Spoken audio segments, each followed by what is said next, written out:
So Ryan and I decided to sit down today and update you guys on what's happening as far as our infertility journey goes. It's been a while since we've done an update with infertility, so we thought today was the perfect day to talk to you about what is happening this cycle. Yeah, our last cycle was a great success, even though it didn't end up with a pregnancy, which is obviously what we would have hoped for. But we learned so much. It was no question the best opportunity that we've ever had. The doctor found just the right combination of medication. It worked so well with Priscilla's system. And then you remember those ultrasounds that we went in for 4 eggs. She ovulated 4 eggs, which was just incredible. Beyond expectation, beyond anything that we imagined going in like that. It just didn't turn out. It just didn't happen for us. And sometimes that's how this works. That's life. You know, you do everything that you need to do. You follow the instructions, you take the medication, the ovulation happens, and that doesn't mean that, you know, a pregnancy happens also. That doesn't mean that there's fertilization. So you roll with the punches, and the truth is we feel really good coming out of it because we learned a lot, and now we have a much better idea of where we're going from here. And we even feel, I think, that much more confident in the care that we're getting. From the doctor's office to the ultrasound lab to blood work, everyone that we're working with, they're so kind and so considerate, and they fill us with so much hope, just like all of you do. So yeah, now we're all set to take the next step. So because we had such success on our last cycle, but it didn't turn out on pregnancy, our doctor wanted us to go a little deeper and prescribed a little further exams for us. One of the exams that he prescribed for me is an HSG exam, which is basically an exam where they insert dye inside of your cervix, and that dye will create a contrast in the ultrasound screen that show any issues with your uterus or if your fallopian tubes are blocked. Why did he prescribe this now? Because we had a successful cycle that didn't turn out on pregnancy. But because we are moving further along with our infertility journey and with more treatment, he wants to make sure that everything is fine and as well as it can be before we move on to an IUI, let's say.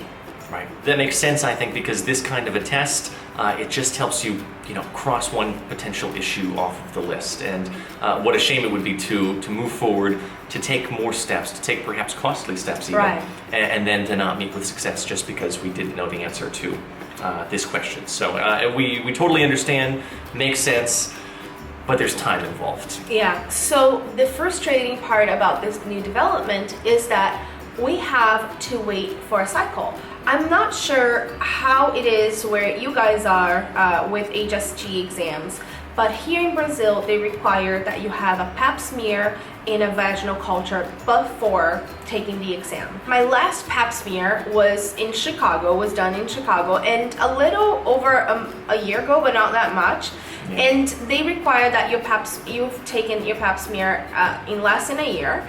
And plus, because I did mine in Chicago, I had to do another one here because of, the hospital would have to transfer the results to my hospital here, and they would need to be translated from English into Portuguese. Imagine if we needed to translate it. Like it's a lot easier just to go back and do get it done another again. one. Yeah. Have a notary public stamp that thing and sign off on it. Yeah. Exactly. So we just went ahead and did a new one, and this is what happened, guys. It was so frustrating. I had scheduled a pap smear. I was able to schedule as an urgent request, an urgent exam, and I went there before I got my period in this new cycle. And urgent because time was of the essence, right? Yeah. We're trying to get these tests done so we can proceed with this HSG and lose no time, right? We're doing everything we can all along the way to just keep plugging along, mindful of the fact that if you miss even a couple of days, if you run into a delay of even a couple of days sometimes,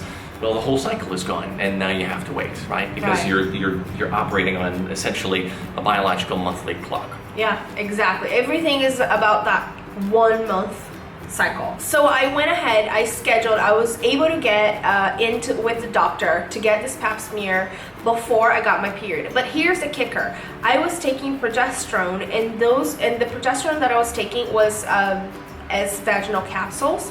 So even though I was taking the progesterone, and I did tell the doctor, I went to the doctor's office. Ryan and I woke up really early because it was an exam that we had. The doctor was there between 9 a.m. and 11 a.m.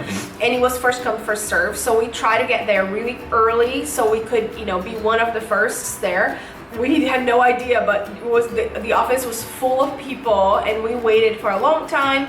Finally, it was standing room only. It was so busy that there was no spot to sit. So Priscilla sat inside the office and waited, first on the floor and then on a chair, and I just stood outside and stared out at the city, essentially, until there was a spot, and then I was able to move inside and sit with Priscilla. Yeah. So finally it was my turn, and even though I had expressed the fact that I was, taking vaginal progesterone capsules, the doctor, when it was the time of the exam, she was like, oh, I can't do the exam today because the vaginal capsule becomes a cream and it's going to interfere with the results. So after all that, we waited, we got there early, we waited our turn, we got this scheduled as an urgent exam, and we couldn't do it. And so I'm glad I didn't take the camera with that day. Yeah. We thought, no big deal. It's just going to be a simple, quick exam. We can't take the camera inside the room anyway.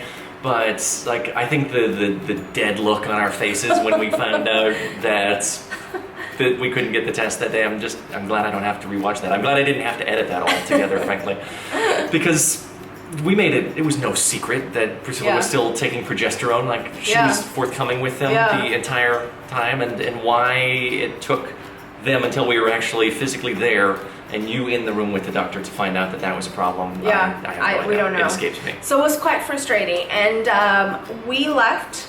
And I stopped the progesterone because that was the day that I was scheduled to stop progesterone after finding out that I didn't get pregnant last cycle, and my period came a day later. So because I got my period, I really couldn't do the test anyways, and I had to reschedule it to this week when I no longer had my period had already stopped, and we're able to go back to the office and do the exam, and everything worked out. It was good because I was able to take my laptop with me. We already had, they already had rescheduled us as urgent as well for this day, and I took my laptop and I did some work. Yeah, we took the camera, so we'll show it to you right here. Yeah. And it was still standing room only, which meant you sat on the floor and I still waited outside the room and stared wistfully at the city skyline. But it was really fast. Because we were marked as urgent, I guess. We were shocked at how fast it was. We still got there early, still got up early, arrived early, but then 5 minutes after we got there, essentially, I couldn't find Priscilla, and it's because she was already in the back going through this, and then it was time to go. Yeah. So that, both exams checked. So we now have the PAPs done and the vaginal culture done. So now we just have to wait. Unfortunately, the reason for us to be hurrying through this is because we didn't want to lose the cycle. It's too bad that we couldn't do it because of the progesterone and then the period. But now we are just waiting for my next period to then do the HSG. Yeah. That is another requirement for the HSG, I believe, everywhere. But here in Brazil, for sure, they have you call them in the very first day of your period, and then they schedule you for an HSG between your 8th and 10th day of your period. So we have to wait for my next cycle to get this HSG, which is frustrating. This cycle now is devoted to testing and examinations that will then prepare us, we hope now, for the next cycle, where we'll be back more carefully or closely underneath the doctor's supervision, and we'll be aided again by medication and all of those control ultrasounds, etc. But this cycle's not entirely lost, because this is day 12 now for Priscilla. Cycle day 12. Yeah, this is cycle day 12. And we haven't stopped the process. We're still doing the deed. And you know what? We're actually going to go in for an ultrasound this week. We're going in for an ultrasound tomorrow. And we're going to see if, by chance, Priscilla's body did what it needed to do on its own without the aid of medication. So there's still a lot to be learned from this month, this cycle. Because this is cycle day 12 for me, but I am not taking ovulation medication, so I'm not taking anything but for metformin. I still am taking metformin every day. My doctor is scheduled a ultrasound for us tomorrow, which will be cycle day 13, to see how my body is doing with metformin alone. Even though we don't have that certainty that comes with the medication, the aid of medication, that I am going to ovulate, we still have metformin and my body is performing incredibly well. I am very surprised. The cycle was awesome. I have a really huge problem with regular cycles. I'm never regular, and sometimes when I get my period, they can go from being, a light spotting experience that lasts a day, 2 or 3, to sometimes 2 weeks of really heavy cycle. And Truth. we never know what we're gonna expect. No. This month, however, it was perfect. Having a regular cycle felt so good to me. And we are still going through the process of a cycle like we would. Today, cycle day 12. Tomorrow will be cycle day 13. We are taking this as my fertile period, and we are BDing as we should. So tomorrow we have an ultrasound. We'll obviously take the camera with us and record it. We don't know if there is any chance that my body will respond to metformin alone, but we are hopeful. Obviously, we're always hopeful. We're heading into the appointment tomorrow with very measured expectations. I mean, more measured than usual, even because we know that this time around we haven't benefited from medication, but you know what? You never know. We're ready and willing to be surprised. And miracles happen every day. And we have so many testimonies of you guys, telling us your stories and how you got your miracle out of the blue, so we trust that we'll get that too. If there's an egg there, well, our eyes are going to go wide, and you'll see it, because again, we're not expecting it, but we sure want it. So this is part of the process, and it's something that we're going through. We feel so thankful to be able to share it with all of you, and really wanted to share this update as well, because I think we've been feeling as if we haven't had as much to share as we did in these last couple of weeks, but it's still really important to us to share with all of you what's going on, because your support, it means so much to us. Yeah. Absolutely. So we're going to continue to bring you guys along with us in our journey. Tomorrow we have this ultrasound, and in 2 weeks we have our HSG, and we're hoping for a positive cycle, this one and the next one, and for as long as we have to go through this. In this next couple of weeks, guys, we'll take the camera with us everywhere we go. It's so helpful to us because it gives us the opportunity to share these lives that we're living with all of you, and at the same time it helps keep our minds off of this weight, this process that we're going through. So thanks so much for being a part of this and for all that you do, and thanks for watching this video also. And if you did enjoy it, please give us a great big thumbs up and leave a lovely comment down below. And as always, do subscribe if you haven't, so you can keep track of all of our adventures here. And we will be back with another one to share with you soon. Thank you so much, guys. Thanks, guys. Bye. Bye.